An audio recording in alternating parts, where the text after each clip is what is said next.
আল্লাহর কসম, আল্লামা ইবনুল কাইয়িম আল জাওজিয়্যিহ আলাইহির রহমাত তিনি বলেন, তিনি দুটো কথা বলেছেন। আমার মনে হয় আমার জীবনের শ্রেষ্ঠ পড়া এই দুই বাক্য। তিনি বলেন, ফরজ নামাজের মধ্যে তোমার একটা মিনিটের দাম কত? ফরজ নামাজের একটা সেকেন্ডের দাম কত? তিনি বলেন, ফরজ নামাজের মধ্যে একটা সেকেন্ডের দাম নামাজের বাইরে 70,000 বছরের চেয়েও শ্রেষ্ঠ। এবার তিনি বলেন, রমজান মাসের দিনে আর রাতের 1 সেকেন্ডের দাম কত? রমজান মাসের দিনে আর 1 সেকেন্ডের দাম রমজানের বাইরে 70 বছরের চেয়েও শ্রেষ্ঠ।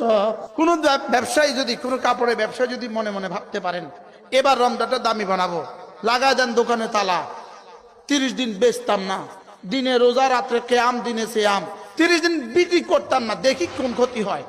রমজান দামি হয় কি দিয়া? আল্লাহু আকবার কবিরা। নামাজ দামি হয় কি দিয়া? রমজান দামি হয় কি দিয়া?